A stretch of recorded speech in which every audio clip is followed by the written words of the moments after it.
Julgados e comentados. A jurisprudência sob a ótica do Ministério Público.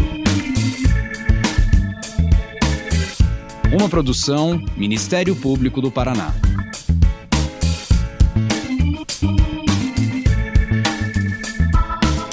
Olá, estamos começando mais um episódio do Julgados e Comentados. Eu sou Fernanda Soares e nesse episódio vamos conversar sobre o desenho institucional da STF, com a participação de Heloísa Machado, professora de Direito da FGV.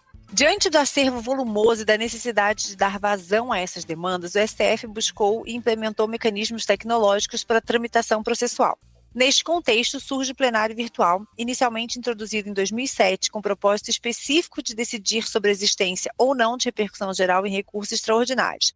Contudo, a expansão mais significativa ocorreu em março de 2020, impulsionado pela necessidade de adaptação às restrições da pandemia da Covid-19. Neste momento, o STF decidiu ampliar o uso do plenário virtual para abranger todas as ações e incidentes processuais. Essa metamorfose institucional resultou em um ambiente híbrido de deliberação, com sessões presenciais ou por videoconferências e virtuais. Essa modalidade tornou-se o principal locus de julgamento e produção decisória do STF, chegando a 99,6% em 2023. Das 18.190 decisões do plenário, 18.094 se deram em ambiente virtual, com apenas 96 nas sessões presenciais. Contudo, as dinâmicas de julgamento nos ambientes virtual e físico apresentam diferenças cruciais, trazendo modificações para a formação da colegialidade e do processo decisório. No plenário virtual, as decisões se tornaram mais impessoais, mitigando os efeitos da decisão monocrática, mas suscitando críticas sobre a qualidade dessas decisões pela ausência de debate síncrono e presencial. Outros pontos de crítica se referem à ausência das sustentações orais presenciais, à atenuação do poder de agenda da presidência e à ampliação do poder da pauta do relator. Em síntese, o desafio atual é equilibrar a celeridade proporcionada pelo ambiente digital com a profundidade e a interação necessárias para as decisões constitucionais de alto impacto. A busca por esse equilíbrio é fundamental para a legitimidade da jurisdição constitucional, a qual iremos debater nesse episódio. E para esse debate, então, seja muito bem-vinda, doutora Heloísa.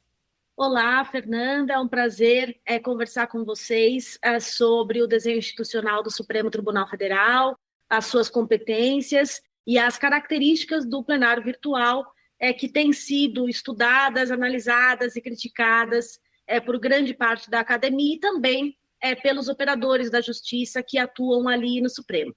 Eu confesso que eu estou ansiosa, porque assim, esses debates têm sido cada vez mais intensos. Tem horas que eu concordo com determinados argumentos de um lado, tem horas que do outro. Então eu confesso assim, que hoje vai ser um bate-papo assim, que eu estava aguardando para que a gente tivesse.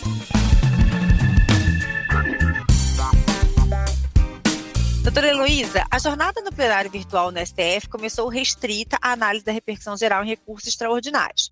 Contudo, a partir de 2016, e de forma mais acentuada com a emenda regimental número 53 e a resolução 672/2020, sua competência foi expandida para abarcar qualquer classe ou incidente processual. Isso incluiu o julgamento de mérito de questões constitucionais com repercussão geral, em casos de reafirmação de jurisprudência dominante, medidas cautelares em controles concentrados, tutelas provisórias e até mesmo classes processuais penais como habeas corpus.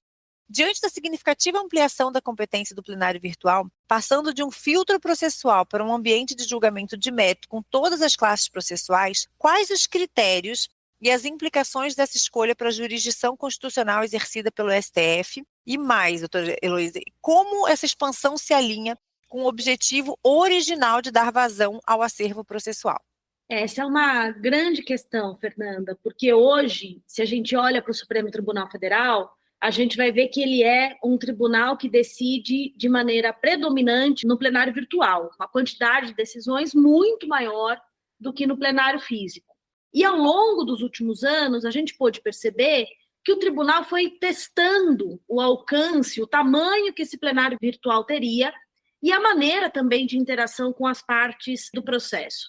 Então, desde da sua primeira criação para pensar a repercussão geral, essa admissibilidade, até a caracterização que ele tem agora de permitir praticamente qualquer ação ser julgada no plenário virtual, uma série de resoluções foram tomadas que alteraram essa competência e esse tamanho do plenário virtual com o tempo. Eu digo isso porque não me parece que a gente está ainda num modelo definitivo de plenário virtual. E está aí a importância desse podcast trazer esse tema, porque o tribunal é sensível às críticas e às intervenções e reflexões que vêm da academia e dos operadores de justiça. Então, estamos num determinado momento em que a gente ainda pode ter um novo aperfeiçoamento do plenário virtual. Agora, como é que a gente analisa esse plenário virtual olhando para o Supremo como um todo? A gente está falando de um tribunal que tem competências superlativas. A gente está falando de um tribunal que tem competências originárias, como, por exemplo, as ações penais, um tribunal que tem as competências recursais todas, além do controle de constitucionalidade. Isso faz com que o Supremo tenha um volume de processos muito grande. A gente está falando aqui da ordem de milhares de processos julgados todos os anos. E aí é evidente que aquelas sessões plenárias, com a reunião dos 11 ministros, e mesmo as reuniões plenárias das turmas, não dão vazão a essa quantidade de processos. Então, por um lado, é relevante ter esse espaço célere de decisão para, inclusive, garantir a devida prestação jurisdicional, porque a celeridade é também um direito constitucional incluído pela reforma constitucional. Agora, há uma outra questão que a gente precisa levantar em relação ao plenário virtual, que, de fato, é o que se perde de qualidade de deliberação. E me parece que é nesse ponto que as críticas estão hoje debruçadas sobre a maneira como o Supremo Tribunal Federal decide. O que se perde ao julgar um caso no plenário virtual? Se ganha celeridade, isso a gente já sabe, se ganha volume, se ganha a capacidade de resolver esses casos, o que é uma coisa boa. Mas o que se perde? E é isso que me parece que precisa ser enfrentado com mais cautela pelo próprio Supremo Tribunal Federal. O debate hoje é que, no plenário virtual, alguns casos podem perder qualidade de deliberação justamente por ser um modelo decisório assíncrono. E um outro ponto é que o papel das partes fica muito reduzido no julgamento do plenário virtual, como, por exemplo, com sustentações orais que são gravadas e enviadas também para serem assistidas de maneira síncrona pelos ministros. Acho que esse é uma síntese do que está colocado hoje sobre o plenário virtual.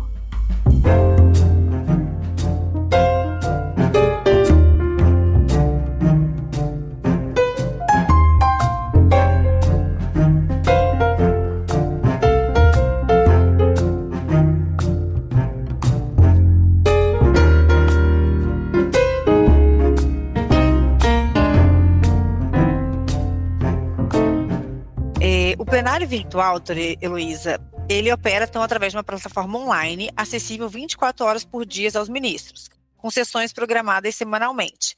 O trâmite atual, conforme descrito nas fontes, inicia-se com a inclusão do processo pelo relator, que disponibiliza a ementa e o seu voto com antecedência mínima de 5 dias úteis antes do início da sessão virtual. Os demais ministros têm então um prazo, inicialmente de 5 dias úteis, para registrar seus votos, que podem ser acompanhados em tempo real pelo site do STF. Queria que a senhora nos esclarecesse quais são as normas e as práticas, então, de funcionamento do plenário virtual e como essa dinâmica assíncrona de disponibilização de registro de votos pode influenciar no processo decisório quando a gente compara com as deliberações simultâneas no plenário. Bom, realmente a gente tem uma plataforma ali no site do Supremo Tribunal Federal que indica quais casos são indicados pelo relator para serem julgados no plenário virtual e, uma vez incluído na pauta do plenário virtual, seja nas turmas, seja do próprio plenário, o relator apresenta o seu relatório, o seu voto, e os demais ministros vão ou acompanhando o ministro ou apresentando seus votos divergentes. Há também a possibilidade, é importante a gente ressaltar, que os ministros ainda, claro, podem pedir vistas do processo e o plenário virtual, portanto, se interrompe até que esse pedido de vista é devolvido, assim como solicitar destaque desse julgamento, encaminhando o caso para o julgamento do plenário físico, seja das turmas ou seja do pleno do Supremo Tribunal Federal. As partes podem enviar, antes de iniciado o julgamento, a sustentação oral dos seus argumentos, contando que os ministros vão assistir aquele vídeo em algum momento, Então, a gente tem uma dinâmica muito diferente da dinâmica de um julgamento presencial. qual que é a principal questão sobre a importância de se ter um tribunal, a importância da colegialidade, por que esses julgamentos colegiados são relevantes, né, para a ideia do direito, do sistema jurídico e da interpretação judicial? É justamente porque você tem, naquele momento de deliberação coletiva, a imposição de um ônus argumentativo maior, em tese, para aquelas decisões. Então, um ministro é capaz de convencer outro, é capaz de, com um argumento levantado, fazer uma mudança da posição dos demais colegas, e é fato que isso acontece no plenário físico. Quem acompanha os julgamentos do Supremo Tribunal Federal, e aqui, Fernanda, eu vou dizer que eu acompanho os julgamentos do Supremo antes da TV Justiça, assim.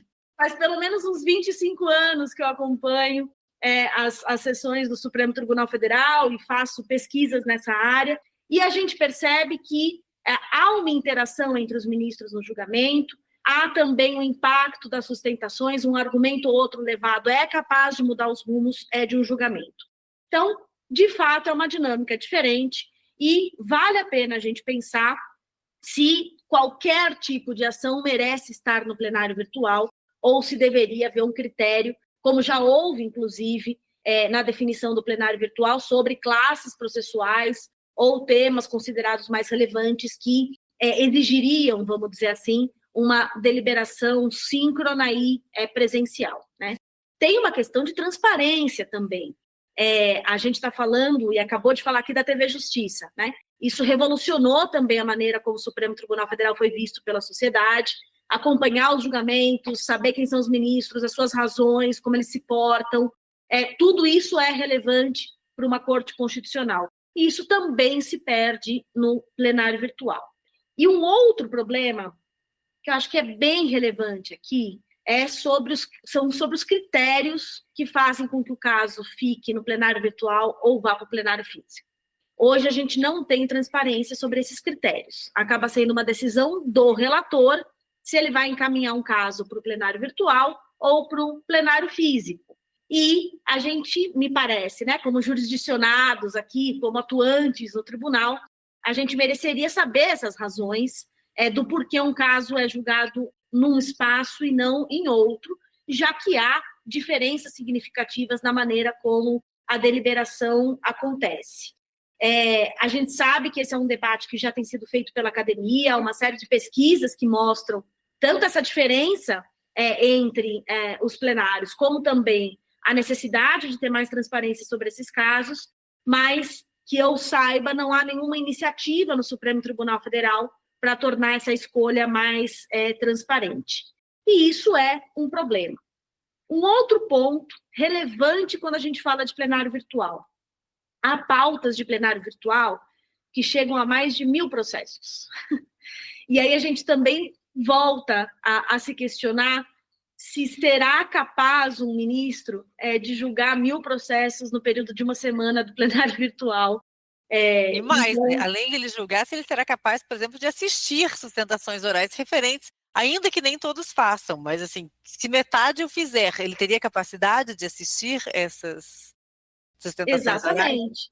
Assistir às sustentações, ler os votos dos seus colegas, porque, afinal de contas, é uma deliberação colegiada, né? Eu preciso saber a razão do meu colega antes de, eventualmente, apresentar meu voto, ou ficar ciente do debate que está sendo colocado ali. Então, há uma série também de limitações em relação à qualidade da deliberação nesse ponto, né? De que, de maneira colegiada, a gente consegue ouvir um argumento melhor, a gente consegue ter um ponto do nosso voto rebatido por um outro ministro ou ministra, e isso faz diferença na qualidade da deliberação, já que o direito é uma prática de interpretação. E a gente sabe que a gente testa, né, os nossos argumentos, nós que operamos o direito, temos equipes de trabalho, chefias, né? Quando a gente compartilha os argumentos, é nessa troca, nesse debate, que ele vai ficando melhor. É a mesma coisa em relação a um tribunal. Então, a gente tem uma série de questões aí problemáticas a serem resolvidas pelo tribunal no que se refere ao plenário virtual.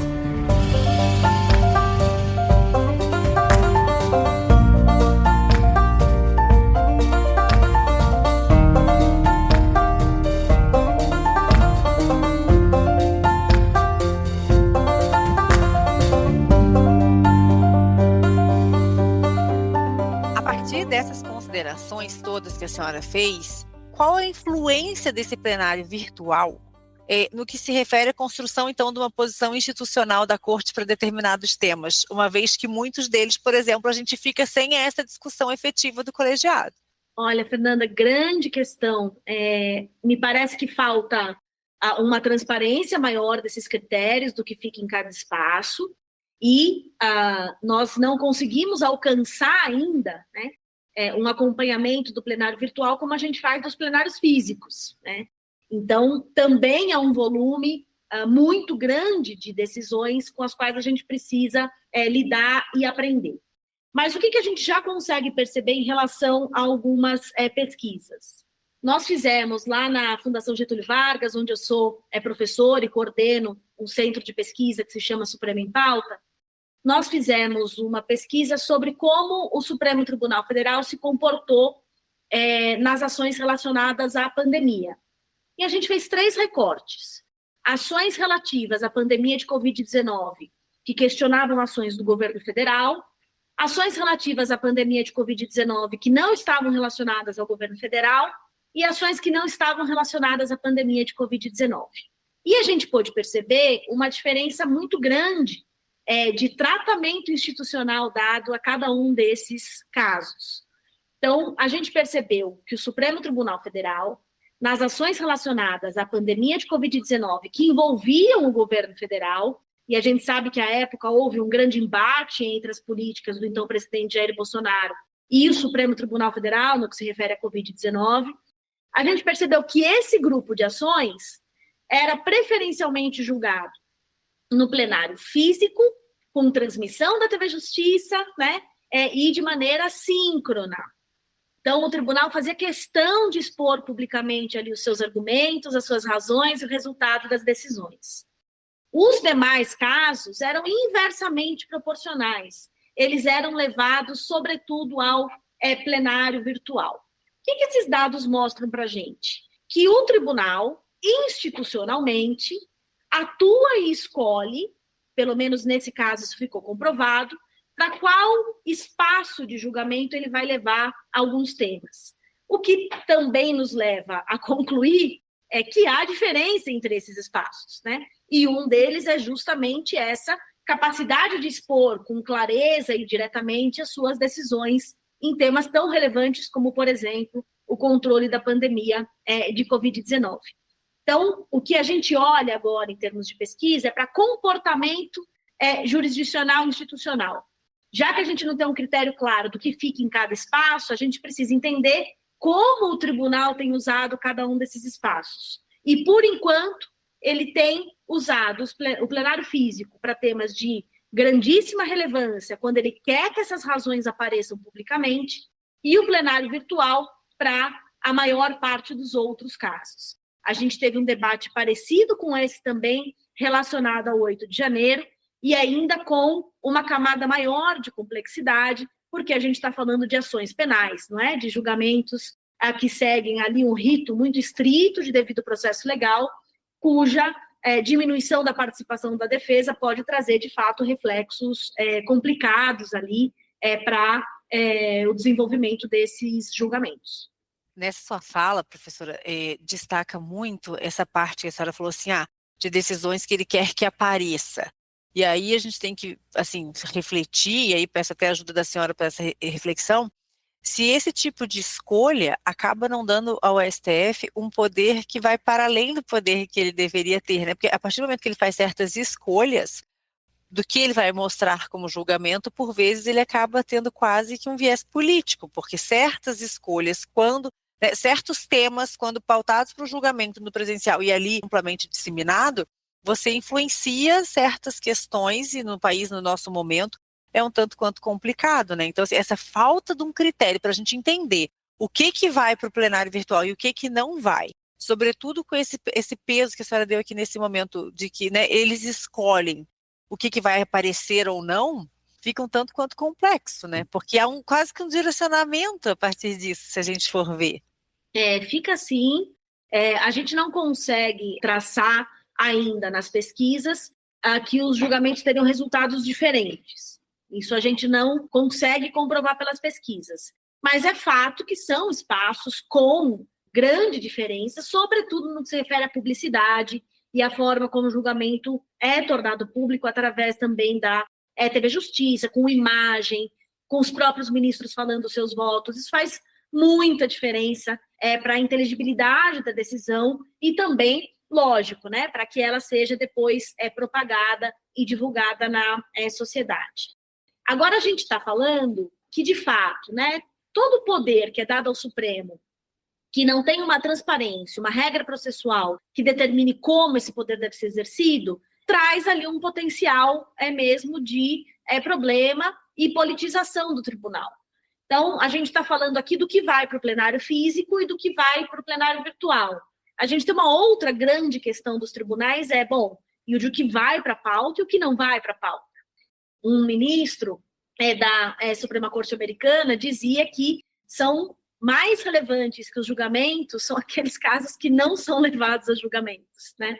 Então, como é que a gente entende o comportamento jurisdicional quando a gente não tem critérios claros sobre quais casos devem ir a julgamento ou não, e esse poder acaba sendo atribuído monocraticamente ou ao presidente do tribunal ou ao relator?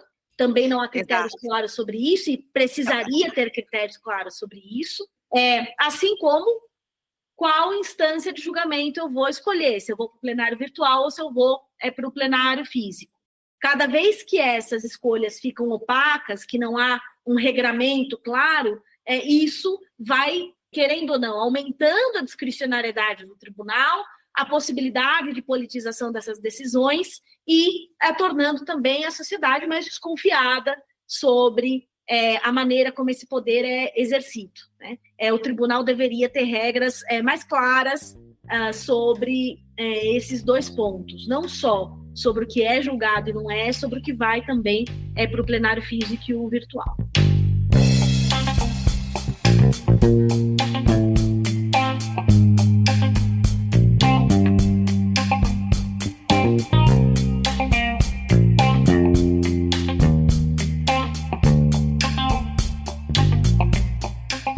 Justamente a partir desse ponto que a senhora mencionou, né, que essa escolha tem sido ou do presidente do tribunal ou do relator, e a gente não tem muito um critério para saber quando um ou outro, eu até queria questionar a senhora assim, de que forma, por vezes, o protagonismo do relator na inclusão de processos em ambiente virtual pode alterar a dinâmica de agendamento dos casos, e como o mecanismo, como o pedido de destaque, por exemplo, pode interagir com essa nova configuração de poder.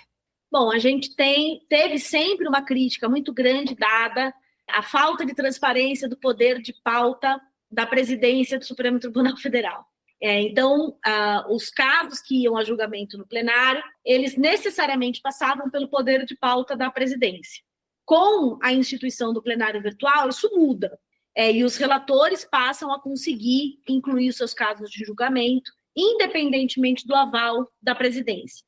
Então, por um lado, a gente resolveu um problema que era a concentração de poder única e exclusivamente na presidência para a pauta desses casos. Por outro lado, a gente tem uma dinâmica de supervisão e desenvolvimento dos casos muito centrada no relator. O relator é o grande ministro, né, que detém poderes monocráticos num caso. Não só quando ele vai escolher se o caso vai para plenário físico ou virtual, mas o controle do tempo quando ele vai ou não liberar um caso para julgamento.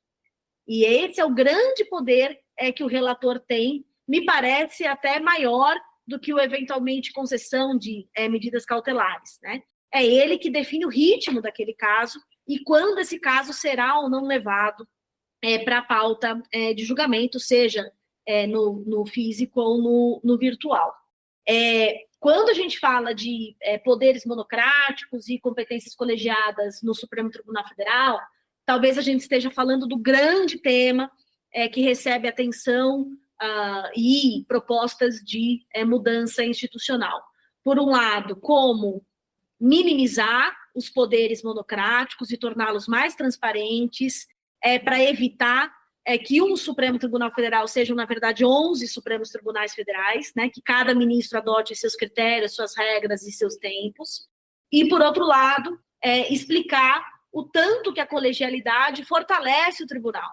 Algumas medidas têm sido adotadas nesse sentido, como, por exemplo, a reforma conduzida pela presidente Rosa Weber, no que se refere ao referendo, né, das medidas cautelares concedidas monocraticamente. Isso gerou um grande impacto institucional no Supremo. Mas outros poderes individuais permanecem ali sem uma devida transparência.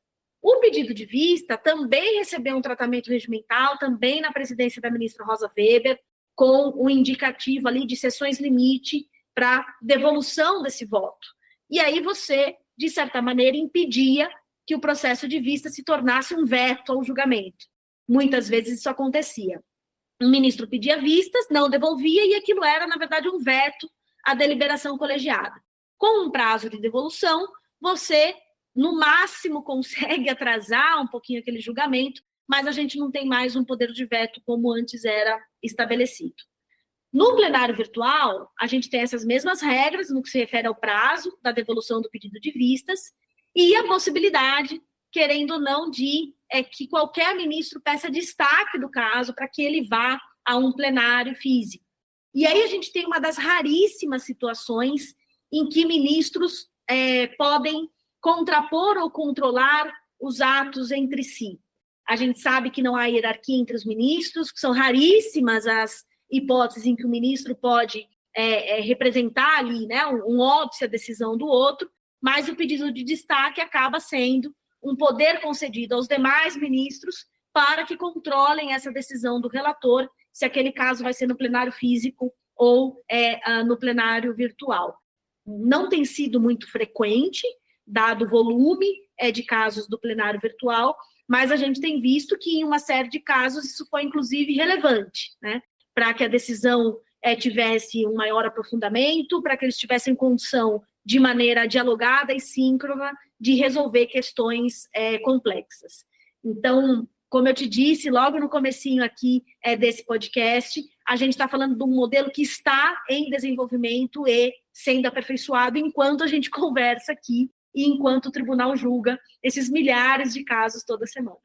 Isso, ao meu ver, é o mais importante, a gente saber que está em construção, mas também resta saber quando será efetivada essa construção, né, doutora Heloísa? Porque, assim, com o passar do tempo, estão sendo construídos critérios, né, de definições. Pois é, mas enquanto isso, nós temos diversos casos sendo julgados ao escuro, digamos assim, porque a gente não sabe quais são os critérios que estão levando para um plenário virtual, para um plenário físico. Então, isso tudo causa uma certa insegurança em todos nós, operadores do direito, né?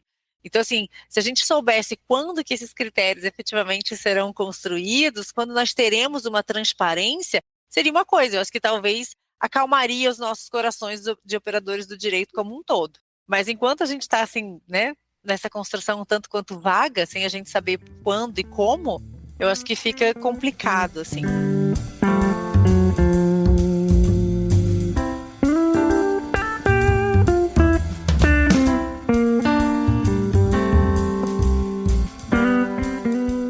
Caminhando para o final, doutora Heloísa, porque eu sei do seu escasso tempo aqui, e então eu queria até publicamente aqui no podcast agradecer, porque, assim, gente, a doutora Heloísa, ela tem uma agenda que eu sinceramente não sei como ela dá conta, então, assim, eu sinto um privilégio de todos nós aqui dos Julgados e Comentados por tê-la conosco. Doutora, eu queria saber o seguinte, o STF ele é descrito como tendo alcançado a condição de um tribunal digital, com a utilização majoritária de recursos tecnológicos. Em 2023, a grande maioria das decisões colegiadas, 99,6%, ocorreu no plenário virtual. Dados indicam um volume expressivo de decisões proferidas em ambiente eletrônico, mais de 18 mil entre plenário e turmas. Essa massificação do julgamento virtual é vista por alguns como um incremento na eficiência, sendo considerado até um benchmark internacional. Considerando o expressivo volume de processos judiciais que tramitam no STF, como que você avalia o nosso modelo de atuação e intervenção dos tribunais superiores? E existe realmente um exagero de intervenção do STF na vida pública nacional? E como que funcionam esses modelos deliberativos e ideias de digitalização em outros tribunais superiores pelo mundo? É uma grande questão, né, Fernanda? E o privilégio é meu de estar aqui conversando com vocês sobre esse tema tão interessante. Olha, pensando aqui no tamanho que o Supremo Tribunal Federal tem, a gente está, de fato, falando de um tribunal que não tem muitos equivalentes enquanto uma corte constitucional no mundo. em termos de volume de casos e alcance das competências, a gente está falando de um tribunal bem particular. Então, a gente está falando de um tribunal que julga ações penais, mandado de segurança, habeas corpus, que julga as próprias ações penais, uma série de recursos, além de uma miríade de ações de controle de constitucionalidade. Então, a gente está falando, de fato, de um mundo, né, de competências.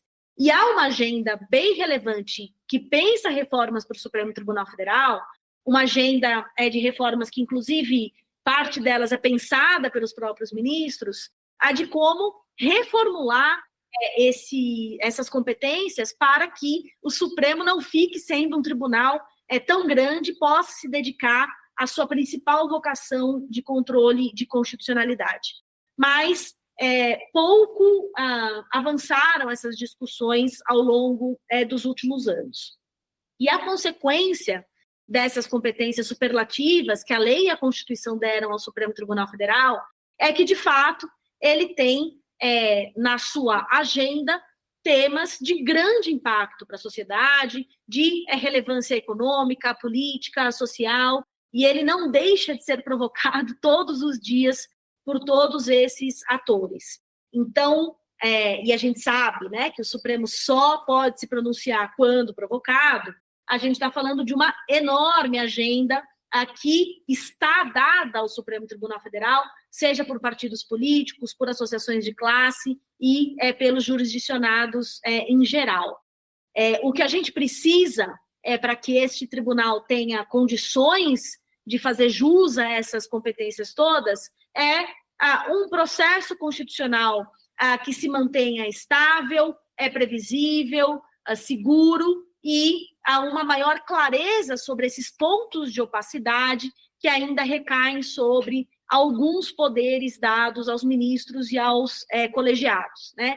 Sobre quando e por que esses casos entram em pauta, quando e por que eles entram num espaço de decisão ou de outro, né? Isso já faria um enorme incremento aí na qualidade do Supremo Tribunal Federal.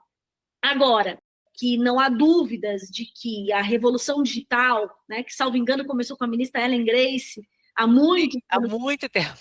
Ela criou maravilhas também, né? A gente não pode só adotar aqui uma posição conservadora. O plenário virtual, ele é útil, ele é uma boa ferramenta para ser usada.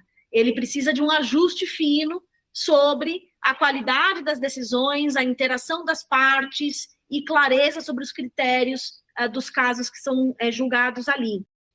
Mas a gente vai falar em volume, em celeridade, a gente vai falar também em acesso aos julgados do Supremo Tribunal Federal.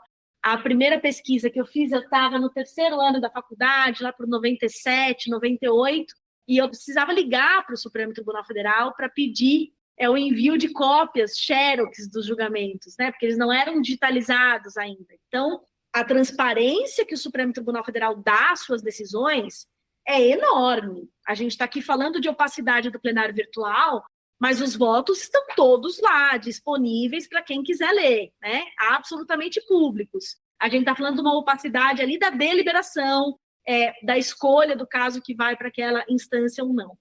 Então, me parece que a gente está falando muito mais em dosagem, em ajuste fino, em tentativa e erro, e espero que mais acertos do que erros na construção desse espaço digital de decisão, do que a gente negar também que o mundo mudou e se apegar ali a uma forma síncrona, né, do plenário físico para julgamentos. Eu espero que o tribunal se mantenha sensível a essa questão, como já se mostrou nos últimos anos. A presidência do ministro Barroso se encerra agora e ele é sensível a esses temas.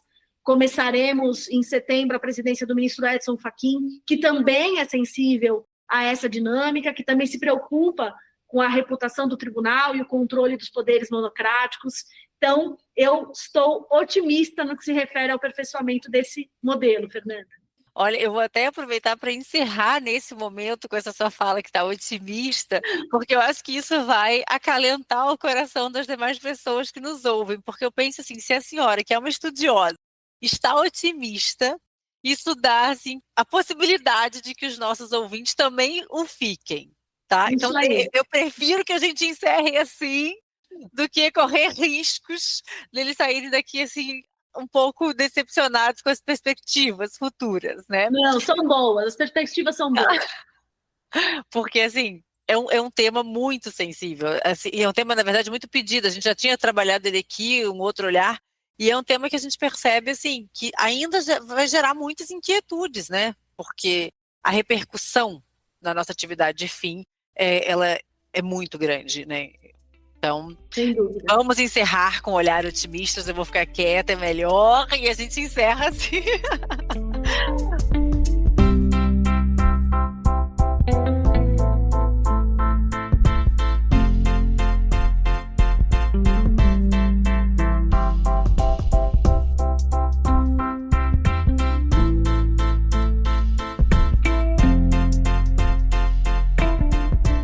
Doutora Heloísa, muito obrigada. Foi, assim, um prazer ter a senhora aqui. Eu acho que os nossos ouvintes vão sair, assim, com muita contribuição, porque foi muito esclarecedora, não só no que consiste o plenário virtual, mas a senhora conseguiu nos trazer aqui pontos positivos e os pontos negativos que estão a serem solucionados, vamos colocar assim, né? Porque, afinal, como a senhora ponderou, o plenário virtual também é uma realidade que a gente não tem como voltar atrás, certo? A gente pode, então, fazer algumas adaptações, alguns ajustes, mas dado o volume de efeitos que tem a atribuição para o STF, né, a gente não consegue vislumbrar uma outra solução.